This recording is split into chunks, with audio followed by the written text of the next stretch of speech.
ፍላጎትሽ አንቺ ከሄርሜላ ጋር እንደሆነ ነው። ዝም በለ ሄርሜላ እንዳታነሳዝች ጋር አይመለከታትም። ሄርሜላ እኮ ለሱ ብዙ ነገር በሆነች ለሱ በቃ። ሰላም ጤና ይስጥልኝ። እንዴት ተከበራችሁ ቤተሰቦች እንዴት ናችሁ አላችሁ ወይ? እንግዲህ ዛሬም ላይ ቡዜ ወገቧን ይዛ ማለት ነው ለሄርሜላ እየተከራከረች ነው ያለችው ማለት ነው። ምክንያቱም እኛ ሰው ባካሄዱ ባስተሳሰቡ ሰዎች እናንተ ፊታችንን አይታችሁ ብቻ በምትረዱት ነው የምትናገሩት እንዳልሽው እኛ አይደለም ላይ ብቻ አይተን ውስጥ አይተን ራሱ የሰው ሀሳብ ይገባናል ማለት ነው። ለማንኛውም ቤተሰብ እንግዲህ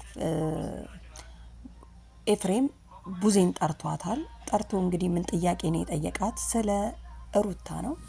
ሩታ እንግዲህ ያው ይቅርታ ጎንበስ ብላ እንደጠየቀች አይተናል። ምክንያቱም አብርሽ በቃ አብረን እንኑር ለልጅ ስትል ብላ ልጇን አቅፋ ጎንበስ ብላለች። ከሰው የራሱን ጥፋት አውቆ ይቅርታ ጠይቆ አብረን እንሁን ካለ በይቅርታ አምናለሁ። ምክንያቱም አንድ ሰው ጥፋቱን አውቆ ነው አብርሽን ይቅርታ ጥፋቷን አውቃለች ይቅርታ ብላለች። ስለዚህ ይቅርታዋን መቀበል አለበት ብዬ አስባለሁ። ኤፍሬም በሚናገረው ነገሮች ግን ብዙም አላምንም። ምክንያቱም ኤፍሬም ሄርሜንና አብርሽን ለማለያየት ቆርጦ የተነሳ አረመኔ ነው። በአጠቃላይ ለሩታ አግዞ እንዳይመስላችሁ ማለት ነው። እሱ ሄርሜላን እየተበቀለ ነው። ቡዜ እንግዲህ ምንድን ያለችው ትላንትና እሷ ይቅርታ ስትጠይቅ እንግዲህ ዝም ብላ ስታዳምጥ ነበር።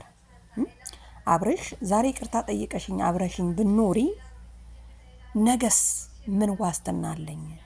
አሁንም ሩታ የሆነ ነገር ልታረገኝ ትችላለች ብዬ በሀሳብ ነው መቃጠለው ብሏል ማለት ነው።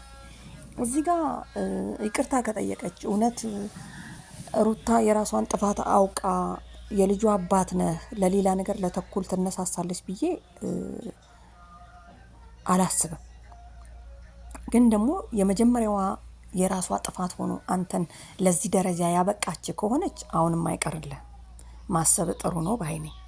ስለዚህ እንግዲህ ኤፍሬም ምንድን ያለው አንቺ ደስታሽ ከሄርሜላ ጋር እንዲሆን ነው አብርሽ ብሎ ጠይቋታል ማለት ነው። ሩታ ከሀገር ወጣለሁ ብላለች። ስለዚህ እንዳትወጣ እናርጋት፣ ከልጇ የልጅ እናት ነች ልጅ ይዛ ከምትንከራተት ብሎ ጥያቄ ነው ያጠየቃት ማለት ነው። እንግዲህ ቡዜ ምንድን ያለችው እኔ ከሄርሜላ ጋራ እንዲሆን አላልኩም፣ ግን ደግሞ ሄርሜላ ብዙ ነገር አድርጋለታለች ለአብርሽ። በታመመ ጊዜ በጎኑ ቆማለች፣ ጮሃለታለች፣ እናት አባቱ ጋር ካልሄደ ብላ ወስደዋለች። እኛም አይተናል ሰምተናል። ይሄን እንመሰክራለን። ግን ደግሞ አንድ ሰው ጥፋቱን ከመረጠ አውቆ ይቅርታ ከጠየቀ ይቅርታውን አብርሽ ተቀብሎ አብሮ ይኖሩ በቃ። ሄርሚ ደግሞ ቆንጅዬ ውበት ያላት ጸባይ ያላት አንደኛ ናት። ለኤፊ ሾው ልንድራት አይደለ እንዴ? ምን አስባችሁ ነው እናንተ?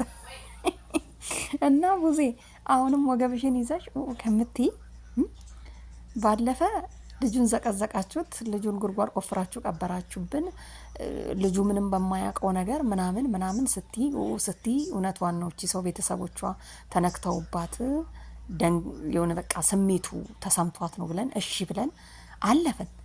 እናንተ ሲነጋ አሁንም ልዑልን ይዛችሁ መጣችሁ። ኧረ ተይ ቡዜ ኧረ ተይ።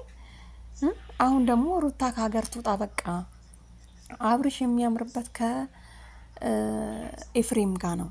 ይሄ እኮ ማንም የተረጋገጠ ነው። አብርሽና ኤፍሬም አብርሽና ሄርሚ አብረው ቢኖሩ ፏ ብለው ዝንጥ ብለው ድምቅ ብለው ነው የሚኖሩት። ሄርሚ መንከባከብ ትችላለች። የፍቅር ሰው ነው ብሏል ኤፊሾው። የፍቅር ሰው ናት፣ አፍቃሪ አጣች እንጂ ማለት ነው። ስለዚህ አብርሽን አትለማመጪ በቃ ታዩ። እኔ አብርሽ እንድትሆኚ በጣም ብዙ ታግያለሁ።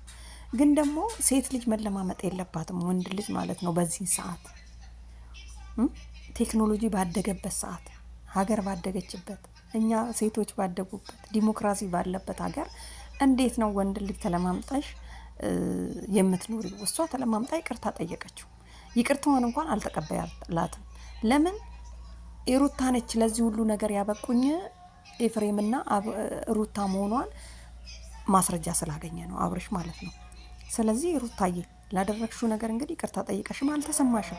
አሁን ቤተሰቦቹም አልወደዱሽም። የወደደሽ አንድ ኤፍሬም ነው። ኤፍሬምም ሩታን ለመበቀል ፈልጎ እንጂ አንቺን ወዶሽ እንዳይመስልሽ። ሴት ልጅ እህት አለኝ እኔ እህቶቼ እንዲንገላቱ አልፈልግም ልጅ አላት ከባሏ ጋር እንድትኖር ነው የምፈልገው ብሏል ኤፍሬም። እንግዲህ ለሴቶች ቆም ያለው ሴቶች ሲጎዱ አልፈልግም እያለ ነው የሚገኘውና እሱ ግን ሄርሜላን እዚህ ጋር እየተበቀለ እዚህ ጋር ደግሞ ህፃን ይጫወታል ማለት ነው። ጥሩ ነገር ምናምን አላ እና ቡዝዬ ማለት ነው ጎበዝ ነሽ፣ በርቺ። ለማንኛውም አሪፍ ስራ ነው ስትናገሪ ምናምን ነገር የሆነ ክርር አድርገሽ ምናምን ነገር ነው የታባቱ ብሏል አዶናይ። ለማንኛውም እግዚአብሔር ቀንቶ እውነቱን አውጥቶት ማለት ነው። እንደው ሩታ ነች ያደረገችው አብርሽ ለዚህ ያበቃችው ለበሽታ ያበቃችው ኤፍሬምና ሩታ ናቸው ከተባለ አብርሽ ከውስጥክ ማውጣት አለብክ ሩታ የተባለችን ግለሰብ እንደውም። ምክንያቱም ለሌላም ጊዜ አትመለስም። ግን ያው እሷን የምንም አላደረኩኝም ግን ይቅርታ ጠይቀሃለሁ የተጎዳሁትም እኔው ነኝ ካለች ደግሞ ብትቀበላት ጥሩ ነኝ ባይ ነው። እንግዲህ ሄርሜ እንግዲህ ጸሎትሽን ፈጣሪ ይስማሽ። ቡዜ ከጎንሽ ናት፣ አብሽሪ። ዴቭም ቤተሰብ ሙሉ ማለት ነው እኛም